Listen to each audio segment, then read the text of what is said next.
প্রিয় বন্ধুরা, কেমন আছো তোমরা সবাই? আশা করি ভালোই আছো। আমি তোমাদের প্রিয় মিতা। আজ তোমাদের সামনে হাজির হয়েছি এক অন্যরকম গল্প নিয়ে। আমাদের চ্যানেলে তোমরা তো সবসময়ই নানা রকম সম্পর্কের টানাপোড়েন আর জীবনের গল্প শুনতে ভালোবাসো।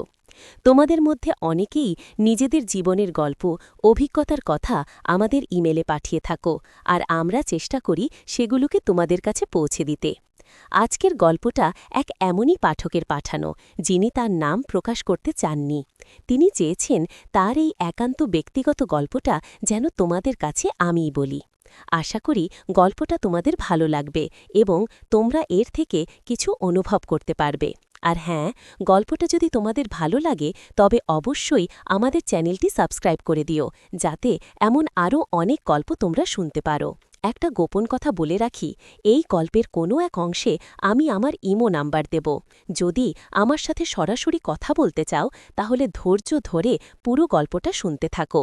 কখন আমি নাম্বারটা দেব সেটা শুধু গল্পটা শেষ হলেই জানতে পারবে।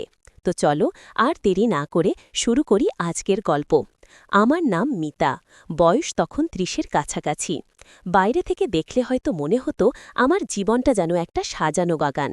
স্বামী ভালো চাকরি করে, এক ছেলে আর এক মেয়ে নিয়ে আমাদের ছোট সংসার, শহরে নিজেদের ফ্ল্যাট। লোকে বলতো, আহা, মিতার কি সুখের জীবন। কিন্তু ভেতরে ভেতরে আমি জানতাম এই সাজানো বাগানের মাটি কেমন শুকিয়ে কাঠ হয়ে গেছে। আমার স্বামী অনিমেষ, সে খারাপ মানুষ নয়, একেবারেই না, কিন্তু তার জগৎটা ছিল খুব ছকে বাঁধা। সকাল ৮টায় অফিস, রাত ৯টায় ফেরা, তারপর খাওয়া দাওয়া, টিভিতে খবর দেখা আর মাঝে মধ্যে বাচ্চাদের পড়ালেখার খবর নেওয়া। ব্যাস এই পর্যন্তই। আমাদের মধ্যে ভালোবাসার অভাব ছিল না হয়তো, কিন্তু সেই উষ্ণতা, সেই কাছাকাছি থাকার আকুলতা যেন কবেই ফিকে হয়ে গিয়েছিল। আমরা হয়তো পাশাপাশি ছিলাম, কিন্তু মনের দূরত্বটা ছিল যোজন যোজন। অনিমেষ হয়তো আমার চোখে চোখ রেখে শেষ কবে কথা বলেছিল আমার মনে পড়ে না। একদিন আমার মাসি ফোন করে বলল, কিরে মিতা, অনেকদিন আসিস না গ্রামের বাড়িতে, এবার আসবি নাকি কয়েকটা দিনের জন্য? তোর মেসোমশাই আর আমি তোদের জন্যই অপেক্ষা করছি। মাসির কথায় কেমন যেন একটা স্বস্তি পেলাম। শহরের এই একঘেয়েমি থেকে একটু মুক্তি দরকার ছিল আমার। অনিমেষকে বললাম। সেও বলল, ঠিক আছে, বাচ্চারা স্কুল খুললে চলে যাবে, তুমি বরং ২-১ দিন ঘুরে আসো। অনিমেষের এই নির্লিপ্ততা আমাকে আরও বেশি কষ্ট দিত। সে আমার প্রয়োজনটা যেন বুঝতেই চাইত না। ভাবলাম, যাই হোক, মাসির বাড়ি থেকে ঘুরে আসলে মনটা হয়তো একটু শান্ত হবে। কয়েকদিন পরেই আমি ব্যাগ গুছিয়ে রওনা দিলাম। মাসির বাড়ি আমাদের শহর থেকে খুব বেশি দূরে নয়, কিন্তু গ্রামের পরিবেশটা একেবারেই আলাদা। চারদিকে সবুজ আর সবুজ, পাখির কলতান, নির্মল বাতাস, এই সব কিছুই আমার মনটাকে যেন এক চিলতে শান্তি এনে দিল। বাস থেকে নেমে যখন মাসির বাড়ির উঠোনে পা রাখলাম তখন দুপুর গড়িয়ে বিকেল হয়ে এসেছে। মাসি আর মেসোমশাই আমাকে দেখে খুব খুশি। মাসি জড়িয়ে ধরে কত আদর করল। আর তখনই আমার চোখে পড়ল সেই ছেলেটিকে, মাসির ছোট ছেলে রনি। বছর ২৫ হবে ওর বয়স। লম্বা, ছিপছিপে গড়ন, গায়ের রং শ্যামলা হলেও মুখটা বেশ মায়াবী। ওর চোখে এক ধরনের সারল্য আর চঞ্চলতা, যা আমার অনিমেষের চোখে কবেই হারিয়ে গিয়েছিল। রনি আমাকে দেখে হাসল। বড়দি, কেমন আছো? তোমার জন্য তো অনেক দিন ধরে অপেক্ষা করছিলাম। ওর কথায় কেমন যেন একটা মিষ্টি টান ছিল। সে আমাকে দেখে উঠে দাঁড়ালো, এগিয়ে এসে আমার ব্যাগটা হাতে তুলে নিল। ওর হাতের ছোঁয়াটা খুব সামান্য হলেও আমার ভেতরটা কেমন যেন শিরশির করে উঠল। আমি নিজেকে বললাম, ছি মিতা, এসব কি ভাবছিস? রনি তোর ছোট ভাইয়ের মতো। কিন্তু অবাধ্য মন কি আর এসব শুনতে চায়? রনি আমার ব্যাগটা নিয়ে ঘরে চলে গেল, আর আমি ওর চলে যাওয়ার দিকে তাকিয়ে রইলাম। মনে হলো এত দিন যেন এই মায়াভরা চোখের জন্যই আমার মন অপেক্ষা করছিল। মাসি আমার দিকে তাকিয়ে বলল, কি রে, রনিকে দেখছিস? ছেলেটা কত বড় হয়ে গেছে। শহরে চাকরি খুঁজছিল, কিন্তু মন টিকল না, এখন এখানেই ছোটখাটো একটা ব্যবসা শুরু করেছে। আমি একটা দীর্ঘশ্বাস ফেললাম। মনে মনে ভাবলাম, গ্রামের নির্মল বাতাস হয়তো ওর মনটাকে এমন নিষ্পাপ রাখতে পেরেছে। কয়েকটা দিন খুব আনন্দে কাটল। মাসি মেসোমশাইয়ের আদর, রনির খেয়াল রাখা আর গ্রামের শান্ত পরিবেশ সব মিলিয়ে আমার ভেতরের ক্ষতটা যেন আস্তে আস্তে সেরে উঠছিল। রনি সারা দিনই আমার আশেপাশে থাকত, কখনো বাজারে যাওয়ার পথে, কখনো পুকুর থেকে জল আনার সময়, কখনো বা শুধু আমার পাশে বসে গল্প করার জন্য। আমি যখন পুকুর ঘাটে শান বাঁধানো সিঁড়িতে পা ডুবিয়ে বসে থাকতাম, রনি এসে চুপচাপ আমার পাশে বসত। একদিন দুপুরে খুব গরম পড়ছিল। আমি পুকুর ঘাটে গিয়ে বসেছিলাম, পা ডুবিয়ে ঠান্ডা জলে।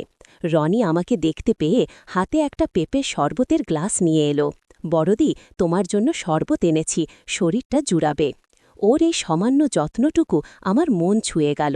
আমি শরবতটা হাতে নিয়ে একটা চুমুক দিতেই সে আমার পাশে বসে পড়ল। আমাদের মধ্যে তখন নীরবতা, জলের শব্দ, পাখির কিচিরমিচির আর প্রকৃতির নিজস্ব সুর ছাড়া আর কোনো শব্দ ছিল না। আমি ওর দিকে তাকালাম। রনি আমার দিকেই তাকিয়েছিল। ওর চোখে কেমন যেন একটা গভীরতা। সে আমার দিকে তাকিয়ে বলল, বড়দি, তোমাকে কেমন যেন মন মরা লাগে, অনিমেষটা কি তোমার খেয়াল রাখে না? ওর এমন সরাসরি প্রশ্নে আমি একটু অপ্রস্তুত হয়ে গেলাম। আমার মনে হলো সে যেন আমার মনের ভেতরটা দেখতে পাচ্ছে। আমি মাথা নিচু করে বললাম, না, তেমন কিছু না, হয়তো সংসারের চিন্তায় এমন দেখায়। রনি একটা দীর্ঘশ্বাস ফেলে বলল, আমি জানি বড়দি, তোমাকে দেখে মনে হয় যেন তোমার কিছু একটা অপ্রাপ্তি আছে। ওর এই কথাগুলো আমার বুকের ভেতরটা যেন দুমড়ে মুচড়ে দিল। অনিমেষের সঙ্গে এতগুলো বছর কাটিয়েও সে আমার মনের কথা জানতে পারেনি, অথচ রনি মাত্র কয়েকদিনের পরিচয়ে আমার ভেতরে শূন্যতাটা ধরে ফেলল। আমি ওর দিকে তাকালাম। ওর চোখ দুটোতে ছিল এক গভীর সহানুভূতি আর এক অচেনা আকর্ষণ। আমাদের চোখাচোখি হতেই আমার সারা শরীরে যেন বিদ্যুৎ খেলে গেল। মনে হলো এই ছেলেটা হয়তো আমাকে বুঝতে পারে। সেদিন থেকেই যেন আমাদের সম্পর্কটা এক অন্য মোড় নিতে শুরু করল। প্রতিদিন পুকুর ঘাটে আমাদের দেখা হতে লাগল, কখনো সকালে, কখনো বিকেলে। আমরা একান্তে কথা বলতাম। আমি ওর কাছে আমার সব কথা বলতে শুরু করলাম, যা আমি অনিমেষের কাছেও কোনোদিন বলিনি। আমার ছোটবেলার স্বপ্ন, আমার দুঃখ, আমার অতৃপ্তি, সব কিছু। রনি মন দিয়ে শুনত আর মাঝে মাঝে আমার হাতে আলতো করে স্পর্শ করত। ওর হাতের স্পর্শ আমার ভেতরটা কেমন যেন অস্থির করে দিত। একদিন বিকেলে খুব বৃষ্টি নামল। আমি পুকুর ঘাটে বসেছিলাম, প্রকৃতির এই শান্ত রূপ উপভোগ করছিলাম। হঠাৎ রনি ছাতা হাতে এসে হাজির। বড়দি, বৃষ্টিতে ভিজলে জ্বর আসবে, চলো ভেতরে চলো। আমি বললাম, না রনি, আজ আমি ভিজব, অনেক দিন পর এমন বৃষ্টি উপভোগ করছি। রনি আমার পাশে ছাতা ফেলে বসে পড়ল। বৃষ্টিতে আমরা দুজন ভিজতে লাগলাম। ঠান্ডা জলের ছোঁয়া আর ওর উষ্ণ শরীরের কাছাকাছি থাকা আমার মনে এক অদ্ভুত শিহরণ জাগিয়ে তুলল। বৃষ্টি একটু কমলে রনি বলল, বড়দি, তোমার ভেতরের কষ্টগুলো আমাকে বলো, আমি শুনতে চাই। আমি ওর দিকে তাকালাম। আমার চোখ দুটো তখন জলে ভেজা। বৃষ্টি না অশ্রু আমি নিজেই বুঝতে পারছিলাম না। আমি ধীরে ধীরে আমার অতৃপ্ত দাম্পত্য জীবনের কথা বলতে শুরু করলাম। অনিমেষের নির্লিপ্ততা, আমার একাকিত্ব আর একটা ভালোবাসার জন্য আমার তীব্র আকাঙ্ক্ষা। রনি আমার কথাগুলো শুনছিল আর মাঝে মাঝে আমার দিকে এমনভাবে তাকাচ্ছিল যেন ওর চোখ দিয়ে আমার সব কষ্ট শুষে নিতে চাইছে। যখন আমি কথা বলছিলাম তখন আমার হাতের উপর ওর হাতটা এসে পড়ল। ওর হাতের উষ্ণতা আমাকে যেন এক নতুন নির্ভরতা এনে দিল। আমি ওর হাতটা সরিয়ে দিলাম না, বরং অনুভব করলাম ওর হাতের স্পর্শে আমার ভেতরে সব অস্থিরতা যেন এক নিমেষে শান্ত হয়ে যাচ্ছিল। সে আমার দিকে তাকিয়ে বলল, বড়দি, তোমার মতো একজন ভালো মানুষ এমন কষ্ট পাবে এটা আমি মেনে নিতে পারি না। ওর কণ্ঠস্বরে এমন এক মায়া ছিল যে আমার চোখ দিয়ে আবার জল গড়িয়ে পড়ল। রনি ওর অন্য হাত দিয়ে আলতো করে আমার গাল ছুঁয়ে দিল, আমার চোখের জল মুছে দিল। ওর নরম হাতের ছোঁয়াতে আমার সারা শরীরে কেমন যেন এক উত্তেজনা সৃষ্টি হল। আমার সমস্ত লজ্জা, দ্বিধা যেন সেই মুহূর্তে অদৃশ্য হয়ে গেল। আমি ওর দিকে ঝুঁকে গেলাম। আমার বুকটা ধুকপুক করছিল। মনে হচ্ছিল এখন যদি ও আমাকে জড়িয়ে ধরে তাহলে আমি কোনো বাধা দেব না। রনি আমার খুব কাছে এলো। ওর গভীর চাহনি আমার ভেতরটা যেন ওলটপালট করে দিচ্ছিল। ওর উষ্ণ নিঃশ্বাস আমার গাল ছুঁয়ে যাচ্ছিল, আর সেই ছোঁয়াতে আমার সারা শরীরে এক অদ্ভুত শিহরণ খেলে যাচ্ছিল। আমি চোখ বন্ধ করে ফেললাম। মনে হচ্ছিল যদি পারতাম তবে ওর বাহুডোরে সারা জীবনটা কাটিয়ে দিতাম, সমাজের সব নিয়ম ভেঙে শুধু ওর ভালোবাসায় ডুবে থাকতাম। আমরা দুজনেই নীরব। বৃষ্টির শব্দ আর আমাদের হৃদয়ের তীব্র স্পন্দন, এই দুটো শব্দই যেন তখন একমাত্র সত্য। রনি আমার আরও কাছে এলো। ওর বাহুটা আলতো করে আমার কোমরের কাছে এসে থামল। আমি অনুভব করলাম ওর হাতের উষ্ণ চাপ। আমার সারা শরীর যেন কেঁপে উঠল। এই স্পর্শটা ছিল নিষিদ্ধ, অনৈতিক, কিন্তু সেই মুহূর্তে আমার মনে হচ্ছিল এটাই যেন আমার জীবনের সবচেয়ে কাঙ্ক্ষিত স্পর্শ। আমি নিজের উপর আয়ত্ত হারিয়ে ওর বুকে মাথা রেখে চোখ বন্ধ করে ফেললাম। ওর শরীরের সুভাষ আমার সব ইন্দ্রিয়কে যেন আচ্ছন্ন করে দিল। মনে হচ্ছিল এই মুহূর্তটা যেন চিরকাল এভাবেই স্থির হয়ে থাকে। রনি ওর অন্য হাত দিয়ে সে আমার দিকে তাকিয়ে একটা ম্লান হাসি হাসল। বড়দি, তোমার কথা ভাবছিলাম। ওর এমন কথায় আমার বুকটা ধুকপুক করে উঠল। বারান্দায় তখন মৃদু চাঁদের আলো আর হিমেল বাতাস। আমরা পাশাপাশি দাঁড়ালাম। সে আমার হাতটা ধরে ফেলল। ওর হাতের উষ্ণতা আমার সারা শরীরে ছড়িয়ে পড়ল। সে আমার হাতের তালুতে আলতো করে আঙুল বুলাতে লাগল। এই সামান্য স্পর্শে আমার ভেতরে এক নতুন উন্মাদনা সৃষ্টি হল। মনে হল ওর স্পর্শেই আমার সমস্ত অস্তিত্ব যেন জেগে উঠেছে। আমি ওর দিকে তাকালাম। ওর চোখ দুটোতে তখন এক গভীর তৃষ্ণা, যা আমার চোখও অস্বীকার করতে পারছিল না। আমি আস্তে করে ওর দিকে আরও একটু সরে গেলাম। আমার শরীরটা তখন ওর শরীরের খুব কাছাকাছি। ওর উষ্ণ নিঃশ্বাস আমার কাঁধে এসে পড়ছিল। আমি অনুভব করলাম ওর শরীরের মৃদু কম্পন। সেই মুহূর্তে আমার মনে হচ্ছিল আমাদের এই সম্পর্কটা হয়তো সমাজের চোখে পাপ, কিন্তু আমার কাছে এটা ছিল আমার একাকিত্ব ঘোচানোর এক গভীর আশ্রয়। রনি আমার কানের কাছে মুখ এনে ফিসফিস করে বলল, বড়দি, আমি তোমাকে খুব ভালোবাসি। ওর এই কথা শুনে আমার সারা শরীর কেঁপে উঠল। আমি ওর বুকে মাথা রেখে নিজেকে ওর বাহুডোরে সঁপে দিলাম। ওর হাতের আলতো চাপ আমার কোমরে আরও দৃঢ় হল, আর আমি ওর বুকের উষ্ণতায় সব কিছু ভুলে যেতে চাইলাম। আমার হাত দুটো আপনা আপনি ওর পিঠে উঠে এলো। ওর শার্টের নরম কাপড় আঙুলে ধরা পড়ল। ওর শরীরের সুবাস আমাকে আরও বেশি উন্মত্ত করে তুলছিল। সেই রাতে আমরা দুজন অনেকক্ষণ এভাবেই একে অপরের বুকে মাথা রেখে দাঁড়িয়েছিলাম। চাঁদের আলোয় আমাদের ছায়াগুলো এক হয়ে গিয়েছিল, যেন দুজন মানুষ নয়, একটি মাত্র সত্তা। কিন্তু ভোরের আলো ফোটার আগেই আমাদের আবার আলাদা হতে হতো। সমাজের চোখে আমরা শুধুই মাসি আর মাসতুতো ভাই। আমাদের এই গোপন সম্পর্ক, এই গভীর টান, সবটাই লুকিয়ে রাখতে হতো সবার থেকে। এই লুকোচুরি খেলা আমার মনে এক অদ্ভুত মিশ্র অনুভূতির সৃষ্টি করত। একদিকে আনন্দ, অন্যদিকে এক তীব্র অপরাধবোধ। আমি জানতাম এই সম্পর্কের কোনো সামাজিক মর্যাদা নেই, এটা অনৈতিক, নিষিদ্ধ, কিন্তু রনির ভালোবাসা, ওর খেয়াল রাখা, ওর প্রতিটি স্পর্শ আমার শূন্য জীবনটাকে এক নতুন অর্থ এনে দিয়েছিল। আমার মাসির বাড়িতে ছুটি কাটানো সময় হয়ে এলো। আমার মনটা কেমন যেন ভারী হয়ে উঠছিল।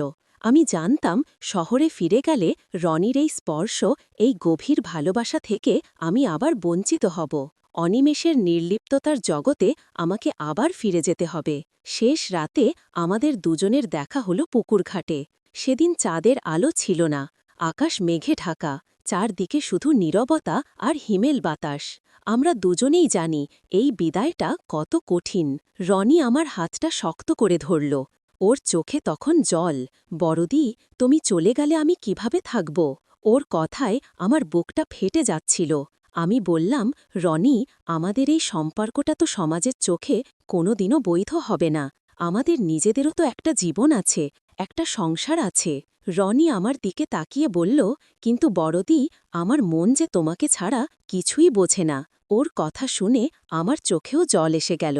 সেদিন রাতে আমাদের শেষবারের মতো গভীর আলিঙ্গন হল। রনি আমাকে ওর বুকের সাথে এমনভাবে চেপে ধরল যেন আর কোনোদিন ছেড়ে দেবে না। ওর উষ্ণ অধর আমার কপালে, গালে, ঘাড়ে বারবার স্পর্শ করে যাচ্ছিল।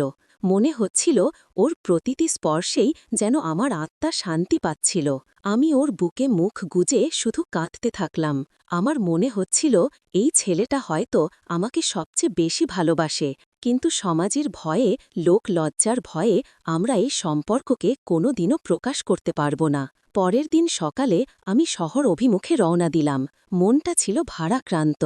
জানতাম আমার জীবনে রনি এক অন্য অধ্যায়ের সূচনা করেছে, যে অধ্যায়ের কোনো সামাজিক স্বীকৃতি নেই। এই গোপন সম্পর্ক, এই নিষিদ্ধ ভালোবাসা আমাকে এক নতুন জীবনের স্বাদ দিয়েছে, কিন্তু একই সাথে আমাকে এক গভীর অপরাধ বোধেও ডুবিয়ে রেখেছে।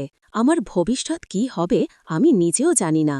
আমি কি এই সম্পর্কটা এভাবেই গোপনে চালিয়ে যাব, নাকি একদিন সব কিছু শেষ হয়ে যাবে? এই প্রশ্নের উত্তর আমার কাছে নেই। শুধু জানি রনির সেই স্পর্শ, সেই মায়াবী চাহনি আমার জীবনে চিরকাল এক গভীর ছাপ ফেলে যাবে। আমি জানি এই গল্পটা অনেকের মনে প্রশ্ন জাগাবে, অনেককে ভাবাবে এটা কি ঠিক নাকি ভুল, এই সম্পর্কের পরিণতি কি হবে। এই উত্তরগুলো হয়তো এখনো আমার কাছে নেই।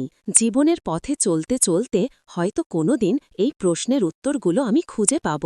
আমার ইমো নাম্বারটা হল 017xxx। এখানে একটি কাল্পনিক নাম্বার দেওয়া হলো, দয়া করে এটি ব্যবহার করবেন না। আমার সাথে কথা বলতে চাইলে এই নাম্বারে যোগাযোগ করতে পারো। আপনারা যদি গল্পটি শুনে আনন্দ পান তাহলে আমাদের সাথেই থাকুন এবং আমাদের চ্যানেল সাবস্ক্রাইব করুন। এমন আরও অনেক গল্প আমরা আপনাদের সামনে নিয়ে আসব। ধন্যবাদ। প্রিয় বন্ধুরা, আমি জানি তোমাদের মনে এখন হাজারো প্রশ্ন উকি দিচ্ছে। রনি আর মিতার এই নিষিদ্ধ প্রেমের কি হবে? সমাজের চোখে যা পাপ, তা কি কোনোদিনও ভালোবাসার মর্যাদা পাবে? এই প্রশ্নগুলো আমার মনেও ঘুরপাক কাচ্ছিল যখন আমি শহরের বাসে করে আমার চেনা অচেনা ফ্ল্যাটের দিকে ফিরে যাচ্ছিলাম। গ্রামের সবুজ আর রনির উষ্ণতা পেছনে ফেলে যখন কংক্রিটের জঙ্গলে পা রাখলাম, মনে হলো আমার শরীরের একটা অংশ বুঝি ওখানেই রেখে এসেছি। শহরের বাতাস কেমন যেন বিষাক্ত মনে হচ্ছিল, প্রতিটি ধূলিকণা যেন আমার গোপন পাপের সাক্ষী। বাস থেকে নেমে যখন বাড়ির দিকে যাচ্ছিলাম, আমার পা দুটো যেন শীষের মতো ভারী লাগছিল। অনিমেষ অফিস থেকে তখনও ফেরেনি। ফ্ল্যাটের দরজা খুলে ঢুকতেই এক অদ্ভুত নিস্তব্ধতা আমাকে গ্রাস করল। এই ফ্ল্যাটটা এতদিন আমার কাছে শান্তির আশ্রয় ছিল, আজ মনে হচ্ছিল এটা একটা খাঁচা যেখানে আমি আমার ইচ্ছার বিরুদ্ধে বন্দী। দেয়ালের প্রতিটি ছবি, আসবাবপত্রের প্রতিটি কোণায় অনিমেষের ছকে বাঁধা জীবনের প্রতিচ্ছবি দেখতে পাচ্ছিলাম। রান্নাঘরে গিয়ে চা বানালাম, কিন্তু চায়ে যেন কোনো স্বাদ ছিল না। আমার মন পড়েছিল পুকুর ঘাটের সেই নীরব মুহূর্তে, রনির উষ্ণ স্পর্শে আর ওর মায়াবী চোখের গভীরতায়। বিকেল গড়াতেই অনিমেষ ফিরল। দরজায় বেল বাজার শব্দে আমার বুকের ভেতরটা ধুকপুক করে উঠল। আমি নিজেকে সামলে নিয়ে হাসি মুখে দরজা খুললাম। অনিমেষ যেমন প্রতিদিন ফেরে তেমনই ফিরেছে। ব্যাগটা রেখে হাতে মুখে জল দিতে গেল। কেমন কাটল গ্রামে? মাসি মেসোমশাই ভালো আছে তো? তার কণ্ঠে একঘেয়ে প্রশ্ন, কোনো কৌতূহল নেই, কোনো আবেগ নেই। আমি হ্যাঁ সূচক জবাব দিলাম। তার দিকে তাকিয়ে আমার বুকের ভেতরটা শূন্য হয়ে গেল। এই মানুষটার পাশে আমি এতগুলো বছর কাটিয়েছি, অথচ আমার ভেতরে যে ঝড় বয়ে গেছে তার ছিটে ফোঁটাও সে টের পেল না।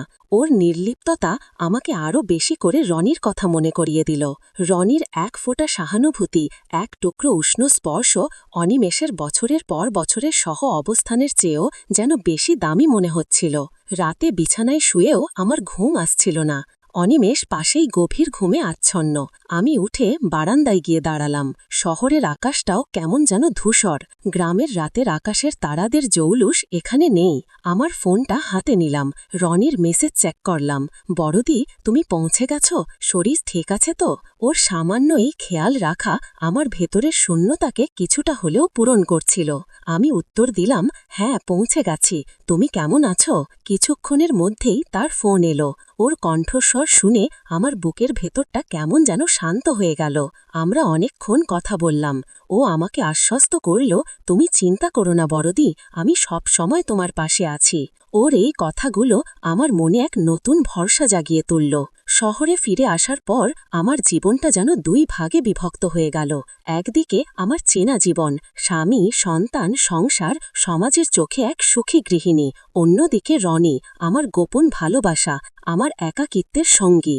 দিনে আমি আমার স্বাভাবিক কাজকর্ম করতাম, বাচ্চাদের স্কুলে পাঠানো, রান্না করা, বাজার করা, অনিমেষের খেয়াল রাখা। কিন্তু আমার মন পড়ে থাকত রনির কাছে। অনিমেষ যখন অফিসে চলে যেত আর বাচ্চারা স্কুলে যেত, তখন আমি সুযোগ পেলেই রনির সাথে কথা বলতাম। ফোন কল, মেসেজ এগুলোই হয়ে উঠেছিল আমাদের সম্পর্কের একমাত্র সেতু। প্রথম আমার অপরাধ বোধ আমাকে কুরে কুরে খাচ্ছিল। আমি একজন বিবাহিতা নারী, সন্তানের মা, অথচ আমি অন্য একজনের প্রতি আকৃষ্ট হচ্ছি। এটা অনৈতিক, এটা ভুল। কিন্তু রনির সাথে কথা বললে, ওর কণ্ঠস্বর শুনলে আমার সব দ্বিধা, সব অপরাধ বোধ যেন সাময়িকভাবে হলেও উধাও হয়ে যেত। ওর প্রতি আমার টানটা ছিল অদম্য। আমি নিজেকে বোঝাতে পারছিলাম না কেন এমন হচ্ছে। অনিমেষ তো খারাপ মানুষ নয়, কিন্তু সে আমাকে বুঝতে পারে না। তার ভালোবাসাটা ছিল দায়িত্বের মতো, কিন্তু রনির ভালোবাসা ছিল আবেগের, উপলব্ধির। সে আমার ভেতরের মানুষটাকে দেখতে পেত, আমার অপ্রাপ্তিগুলোকে অনুভব করত। আমার জীবনটা যেন এক গোপন নাটকের মঞ্চ হয়ে উঠেছিল। দিনের আলোয় আমি এক মিতা, রাতের আধারে ফোনের ওপারে আমি আরেক মিতা। অনিমেষের সাথে কথা বলার সময় আমার মনে হতো যেন আমি একটা মুখোশ পরে আছি। তার প্রশ্নের উত্তর দিতাম, তার পছন্দের খাবার বানাতাম, সবটাই করতাম যন্ত্রের মতো। কিন্তু আমার ভেতরটা যেন অন্য কোথাও চলে যেত। মাঝে মাঝে মনে হতো অনিমেষ কি কিছুই টের পায় না, নাকি তার কাছে আমি এতটাই তুচ্ছ যে আমার মনের পরিবর্তন তার চোখে পড়ে না। এই ভাবনাগুলো আমাকে আরও বেশি কষ্ট দিত। রনি আমাকে প্রতিদিন মেসেজ করত, বড়দি, তোমার মন খারাপ লাগছে না তো? তুমি নিজেকে একা ভেবো না। ওর এই সামান্য কথাগুলো আমার ভেতরে এক অদ্ভুত শক্তি যোগাত। আমি যেন তার মাঝেই আমার বেঁচে থাকার কারণ খুঁজে পাচ্ছিলাম। একদিন রাতে অনিমেষ অফিসে জরুরি কাজে আটকে পড়ল, ফিরতে দেরি হবে। বাচ্চারা ঘুমিয়ে পড়েছে। আমি বারান্দায় বসেছিলাম। মনে হচ্ছিল আমার বুকের ভেতরটা যেন খাঁকা করছে। ঠিক তখনই রনির ফোন এলো। কি করছো বড়দি, ঘুমিয়ে পড়োনি? আমি বললাম, না, ঘুম। রনি আমার কাঁধে মাথা রাখল। ওর উষ্ণ নিঃশ্বাস আমার ঘাড়ে এসে পড়ছিল। আমি ওর চুলে হাত বোলাতে লাগলাম। এই গোপন মুহূর্তগুলো আমার জীবনের একমাত্র স্বস্তি ছিল। সেই দিনের দেখাটা ছিল আমাদের সম্পর্কের নতুন এক মোড়। এরপর থেকে রনি প্রায়ই শহরে আসার বাহানা খুঁজত, কখনো ব্যবসার কাজে, কখনো অন্য কোনো অছিলায়। আর আমি মিথ্যা অজুহাত তৈরি করতাম অনিমেষের কাছে। আমাদের দেখা হতো লুকানো ক্যাফেতে, নির্জন পার্কে বা কখনো কোনো সিনেমা হলে। প্রতিটি দেখা ছিল এক নতুন অধ্যায়ের সূচনা। আমার জীবনটা যেন ক্রমশ রনিকে কেন্দ্র করেই ঘুরতে শুরু করেছিল। অনিমেষের সাথে আমার দূরত্বটা আরও বেড়ে গিয়েছিল। আমি তার সাথে কথা বলতাম না বললেই চলে। সেও হয়তো অভ্যস্ত হয়ে গিয়েছিল আমার এই নীরবতায়। একদিন রনি আমার সাথে দেখা করতে এসে বলল, বড়দি, আমি তোমাকে নিজের কাছে চাই, তোমার এই কষ্ট আমি আর দেখতে পারি না। ওর কথা শুনে আমার বুকের ভেতরটা ছ্যাঁত করে উঠল। নিজেকে চাই মানে কি? আমি তাকে প্রশ্ন করলাম, কি বলছিস রনি? আমি বিবাহিতা, আমার সন্তান আছে, তুই কি বলছিস? রনি আমার হাত ধরে বলল, আমি জানি বড়দি, কিন্তু আমি তোমাকে ভালোবাসি, আমি তোমাকে সুখী দেখতে চাই। ওর কথা শুনে আমার চোখ দিয়ে জল গড়িয়ে পড়ল। আমি জানি রনি আমাকে ভালোবাসে, আমিও ওকে ভালোবাসি, কিন্তু সমাজের বাঁধন, আমার সংসারের দায়িত্ব সব কিছু আমাকে আটকে রাখছিল। আমি রনিকে বোঝানোর চেষ্টা করলাম, রনি, এটা সম্ভব নয়। আমাদের এই সম্পর্ক কোনো দিনও সমাজের চোখে বৈধতা পাবে না। আমরা দুজনেই কষ্ট পাব। তোর নিজের একটা জীবন আছে, তুই বিয়ে করবি, তোর সংসার হবে। রনি আমার কথা শুনতে চাইল না। সে আমাকে জড়িয়ে ধরে বলল, আমার সংসার মানে তুমি বড়দি, আমি তোমাকে ছাড়া অন্য কাউকে ভাবতে পারি না। ওর এই কথাগুলো আমার মনে এক অদ্ভুত আলোড়ন সৃষ্টি করল। আমি একদিকে ওর ভালোবাসায় মুগ্ধ হচ্ছিলাম, অন্যদিকে আমার অপরাধবোধ আমাকে কুরে কুরে খাচ্ছিল। সেই দিনের পর থেকে রনির চাপ বাড়তে থাকল। সে আমাকে আরও বেশি করে নিজের কাছে চাইছিল। আমি ওর ভালোবাসা অস্বীকার করতে পারছিলাম না, কিন্তু আমার বিবেক আমাকে ক্রমাগত দংশন করছিল। আমি অনিমেষের দিকে তাকালে আমার অপরাধবোধ আরও বেড়ে যেত। সে হয়তো আমাকে ভালোবাসে না, কিন্তু সে আমার সন্তানদের বাবা। আমি কিভাবে ওদের থেকে আলাদা হব? কিভাবে সমাজকে অস্বীকার করব? আমার জীবনটা দুর্বিষহ হয়ে উঠল। রাতে ঘুম হতো না, দিনে কাজে কর্মে মন বসত না। আমি সবসময় একটা টানা পোড়েনের মধ্যে থাকতাম। একদিকে রনির গভীর ভালোবাসা, অন্যদিকে আমার সংসার, আমার দায়িত্ব। আমার শরীর ভেঙে পড়ছিল। অনিমেষ একদিন আমার দিকে তাকিয়ে বলল, তোমার কি হয়েছে মিতা? আজকাল তোমাকে কেমন শুকনো দেখাচ্ছে। তার এই প্রশ্ন শুনে আমি চমকে উঠলাম। এই প্রথম সে আমার দিকে খেয়াল করল। আমি মিথ্যা অজুহাত দিলাম, না তেমন কিছু না, হয়তো সংসারের চাপে একটু ক্লান্ত দেখাচ্ছে। অনিমেষ আর কথা বাড়াল না, তার জগৎটা নিজের কাজেই সীমাবদ্ধ। আমার মানসিক চাপ যখন চরমে, তখন একদিন রাতে রনি আমাকে ফোন করে বলল, বড়দি, আমি তোমার জন্য শহরে একটা ছোট ফ্ল্যাট ভাড়া করেছি। তুমি কি আমার সাথে চলে আসবে? আমি তোমাকে সুখী রাখব, কথা দিচ্ছি। ওর কথা শুনে আমার পৃথিবীটা যেন দুলে উঠল। ফ্ল্যাট ভাড়া করেছে? এত দূর এগিয়ে গেছে সে? আমি জানতাম না কি বলবো। আমি তাকে বললাম, রনি, তুমি কি করছো এসব? এটা সম্ভব নয়। রনি উত্তেজিত হয়ে বলল, কেন সম্ভব নয় বড়দি? তুমি তো সুখী নও বড়দি। অনিমেষতা তোমাকে কিচ্ছু দিতে পারিনি। আমি তোমাকে ভালোবাসা দেব, সম্মান দেব। তার কথাগুলো আমার মনে তীব্র ঝড় তুলছিল। আমি কি সত্যি অনিমেষের সাথে সুখী নই? রনি কি সত্যি আমাকে এত ভালোবাসা দেবে? কিন্তু আমার বাচ্চাদের কি হবে? তারা কি তাদের বাবাকে ছাড়া থাকতে পারবে? এই প্রশ্নগুলো আমাকে অস্থির করে তুলছিল। আমি রনিকে বললাম, আমাকে কিছুদিন সময় দে রনি, আমি সব কিছু ভেবে দেখব। রনি রাজি হল, কিন্তু তার কণ্ঠে ছিল এক গভীর আকুতি। পরের কয়েকটা দিন আমি যেন নিজের সাথেই নিজে যুদ্ধ করছিলাম। আমি অনিমেষের পাশে বসে তার দিকে তাকিয়ে দেখতাম। সে মনোযোগ দিয়ে টিভিতে খবর দেখছে বা নিজের ল্যাপটপে কাজ করছে। তার মুখে কোনো চিন্তার ছাপ নেই। আমাদের সম্পর্কটা তার কাছে অভ্যাসের মতো হয়ে গেছে। অন্যদিকে রনি, যে আমাকে এত গভীরভাবে ভালোবাসে, আমার জন্য নিজের জীবনটা পরিবর্তন করতে চাইছে। আমার মনে হতো আমি হয়তো একটা ভুল পথে হাঁটছি, কিন্তু রনির আকর্ষণ, ওর প্রতি আমার গভীর টান আমাকে বারবার সেই ভুল পথে টেনে নিয়ে যাচ্ছিল। আমি জানি এই সম্পর্ক সমাজের চোখে নিন্দনীয়, কিন্তু আমার একাকিত্ব, আমার অপ্রাপ্তিগুলো আমাকে এমন একটা নিষিদ্ধ ভালোবাসার দিকে ঠেলে দিচ্ছিল। আমি এক রাতের নির্জনতায় বালিশে মুখ গুজে কত কেঁদেছি তার হিসাব নেই। একদিন আমার ছেলে স্কুল থেকে ফিরে এসে বলল, মা, তুমি আজকাল কেমন যেন উদাস থাকো, আমার গল্প শোনো না। আমার ছেলের এই কথাগুলো আমাকে অপরাধ বোধে জর্জরিত করল। আমি আমার বাচ্চাদের প্রতিও সুবিচার করতে পারছি না। আমার মনটা দ্বিধাদ্বন্দ্বে এতটাই আচ্ছন্ন ছিল যে আমি ওদের কথাও মন দিয়ে শুনতে পারছিলাম না। আমি নিজেকে ধিক্কার জানালাম। আমি কেমন মা, কেমন স্ত্রী! রনির ক্রমাগত চাপ আর আমার ভেতরের এই টানাপোড়েন আমাকে আরও ভেঙে দিচ্ছিল। আমি যেন এক অদৃশ্য দেয়ালে আটকা পড়েছিলাম। একদিকে আমার পরিবার, আমার পরিচিত সমাজ, অন্যদিকে রনি, আমার ভালোবাসা আর আমার মুক্তি। আমি জানি যে কোনো পথেই আমি বেছে নিই না কেন, তাতে কষ্ট আছে। যদি রনিকে ছেড়ে দিই, তবে আমি আমার ভালোবাসাকে হারাব, আবার একাকিত্বের গভীরে তলিয়ে যাব। আর যদি রনির সাথে যাই, তবে আমার সংসার ভাঙবে, আমার বাচ্চাদের জীবনে বিপর্যয় নেমে আসবে, সমাজে আমি কলঙ্কিত হব। আমার মাসির বাড়ি থেকে আসার প্রায় ৬ মাস পর আমার মনটা আর সায় দিচ্ছিল না। আমি রনিকে সব কিছু খুলে বলার সিদ্ধান্ত নিলাম। একদিন যখন সে আমার সাথে দেখা করতে এসেছিল, আমি তাকে বললাম, রনি, আমি এটা করতে পারব না। আমি আমার সংসার ভাঙতে পারব না, আমার বাচ্চাদের কষ্ট দিতে পারব না। রনি আমার কথা শুনে স্তম্ভিত হয়ে গেল।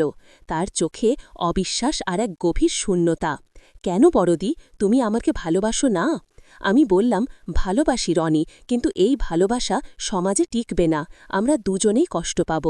রনি আমার হাত ধরে হাউমাউ করে কেঁদে উঠল। তার কান্না দেখে আমার বুকের ভেতরটা ছিঁড়ে যাচ্ছিল। আমিও নিজেকে সামলাতে পারছিলাম না। আমরা দুজন সেদিন অনেকক্ষণ ধরে কাঁদলাম।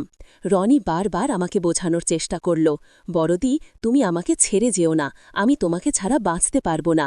ওর প্রতিটি কথা আমার বুকে যেন শেল বিঁধছিল। কিন্তু আমি জানতাম আমাকে কঠোর হতে হবে। এই সম্পর্ক যত গভীরে যাবে, তত বেশি কষ্ট পাবে। আমি তাকে শেষবারের মতো জড়িয়ে ধরলাম। ওর উষ্ণ স্পর্শ আমার মনে আবার এক নতুন শিহরণ জাগিয়ে তুলল। কিন্তু আমি নিজেকে কঠোর করে বললাম, রনি, আমাকে ভুলে যা, তোর জীবনটা নতুন করে শুরু কর। রনি সেদিন আমার কাছ থেকে চলে গেল। ওর চলে যাওয়ার পথে আমি শুধু দাঁড়িয়ে রইলাম। আমার চোখের জল গড়িয়ে পড়ছিল অবিরত। মনে হচ্ছিল আমার জীবনের এক সুন্দর অধ্যায় বুঝি শেষ হয়ে গেল। এক নিষিদ্ধ ভালোবাসা যা আমার জীবনে ক্ষণিকের জন্য হলেও এক নতুন আলো এনেছিল, তা আজ শেষ হয়ে গেল। আমি জানি রনিকেও অনেক কষ্ট পেতে হচ্ছে, কিন্তু এটাই হয়তো অনিবার্য পরিণতি ছিল। রনির সাথে সম্পর্ক ছিন্ন করার পর আমার জীবনটা আবার আগের মতো একঘেয়ে হয়ে গেল। অনিমেষের সাথে আমার দূরত্বটা থেকেই গেল। আমার মনে হতো আমি যেন একটা জীবন্ত লাশ। বাইরে থেকে দেখলে হয়তো মনে হতো আমি আবারও আমার ছকে বাঁধা জীবনে ফিরে এসেছি, কিন্তু আমার ভেতরের ক্ষতটা আরও গভীর হয়েছিল। রনির স্মৃতি, ওর ভালোবাসা, ওর স্পর্শ সব কিছু আমাকে তাড়া করে বেড়াত। কয়েকদিন পর রনি আমাকে শেষবারের মতো মেসেজ করল, বড়দি, আমি জানি তুমি সঠিক সিদ্ধান্ত নিয়েছ, তোমার কষ্ট আমি মেনে নিতে পারি না, তুমি ভালো থেকো, আমি হয়তো অন্য কোনো পথ খুঁজে নেব। ওর এই মেসেজটা পড়ে আমার চোখ দিয়ে আবার জল গড়িয়ে পড়ল। আমি জানি সে আমাকে কতটা ভালোবাসে, কিন্তু এই ভালোবাসার কোনো ভবিষ্যৎ ছিল না। মাস 6 পর একদিন আমার মাসি ফোন করে খবর দিল, মিতা, রনির বিয়ে ঠিক হয়েছে, মেয়েটা খুব ভালো, শান্ত স্বভাবের, তুই একবার আসবি নাকি? রনির বিয়ের খবর শুনে আমার বুকের ভেতরটা কেমন যেন চিনচিন করে উঠল। আমি নিজেকে সামলে নিয়ে বললাম, হ্যাঁ মাসি, আমি আসব। রনির বিয়ে, এটা যেন আমার জন্য এক মুক্তি, আবার একই সাথে এক তীব্র কষ্টেরও কারণ। সে হয়তো তার জীবনটা আবার নতুন করে শুরু করতে পারবে। আমি জানি সে সুখী হবে। রনির বিয়েতে আমি মাসির বাড়িতে গেলাম। আমার মনটা ছিল মিশ্র অনুভূতিতে ভরা। রনিকে দেখে মনে হলো সে অনেক শান্ত হয়েছে, তার চোখে সেই আগের চঞ্চলতা নেই। তার স্ত্রী এক মিষ্টি মেয়ে। রনি আমার দিকে তাকিয়ে একটা ম্লান হাসি হাসল। ওর চোখে আমি সেই পুরনো মায়াটা দেখতে পাচ্ছিলাম। আমাদের মধ্যে কোনো কথা হলো না, শুধু নীরব চাহনিতেই অনেক কথা বলা হয়ে গেল। আমি ওকে দেখছিলাম, আর আমার মন বলছিল, ভালো থাকিস রনি, তুই সুখী হো। আমি জানি আমার জীবনে রনির সাথে কাটানো দিনগুলো একটা গোপন অধ্যায় হয়ে থাকবে, একটা নিষিদ্ধ ভালোবাসা যা আমাকে জীবনের এক অন্য স্বাদ দিয়েছিল, তা আজ শেষ হয়ে গেল। আমি জানি রনিকেও অনেক কষ্ট পেতে হচ্ছে, কিন্তু এটাই হয়তো অনিবার্য পরিণতি ছিল।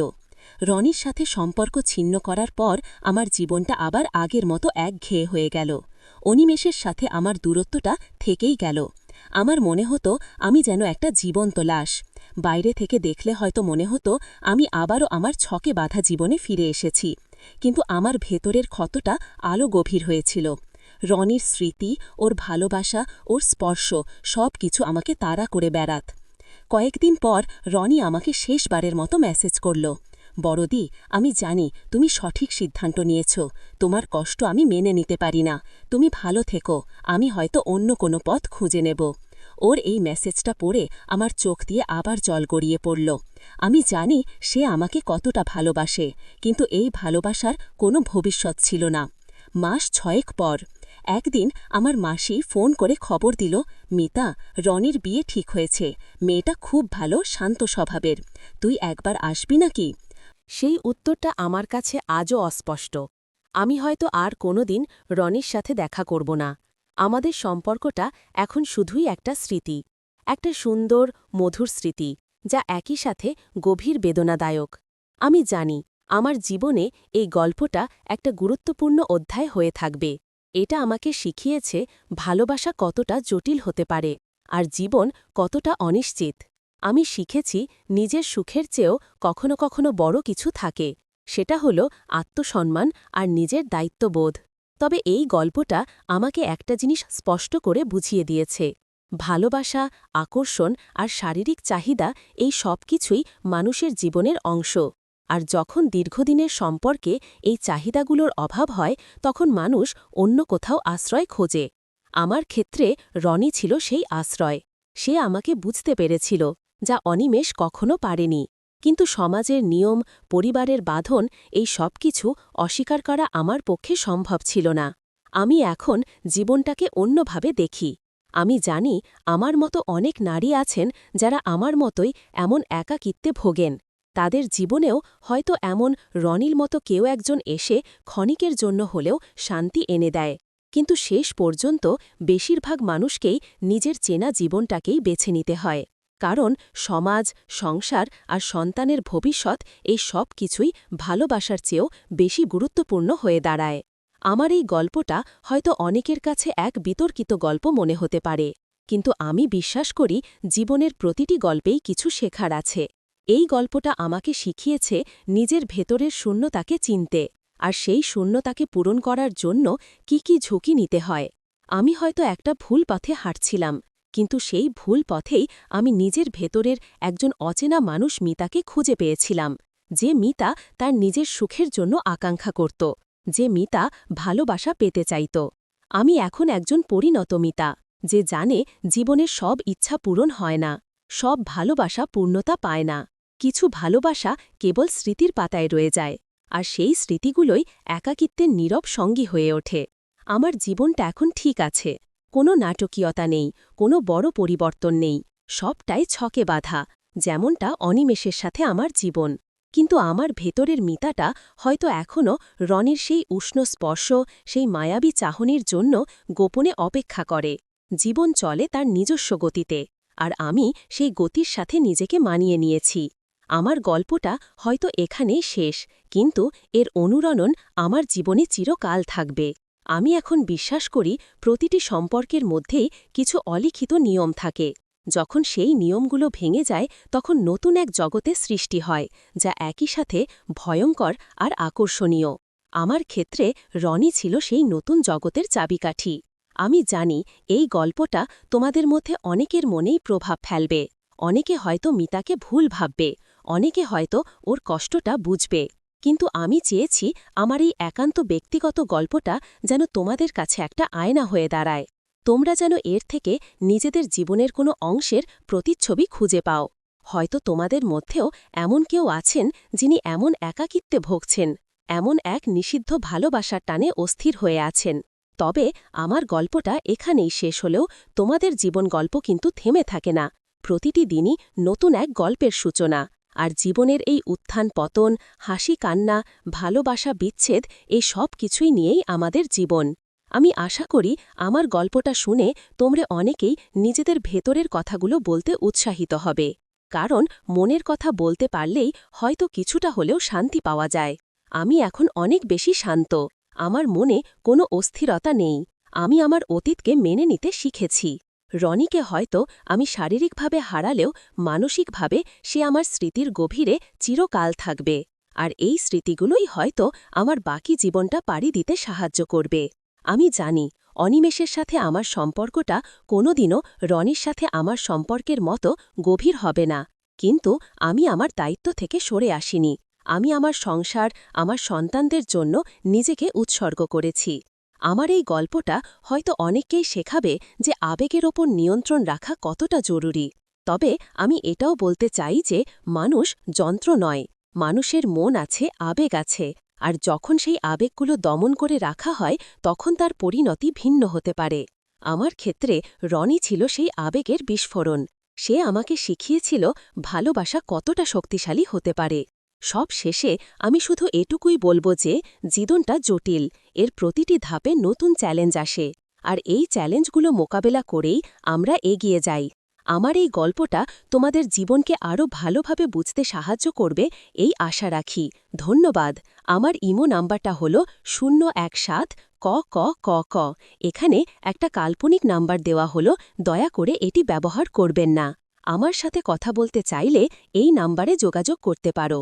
আপনারা যদি গল্পটি শুনে আনন্দ পান তাহলে আমাদের সাথেই থাকুন এবং আমাদের চ্যানেল সাবস্ক্রাইব করুন। এমন আরও অনেক গল্প আমরা আপনাদের সামনে নিয়ে আসব। ধন্যবাদ।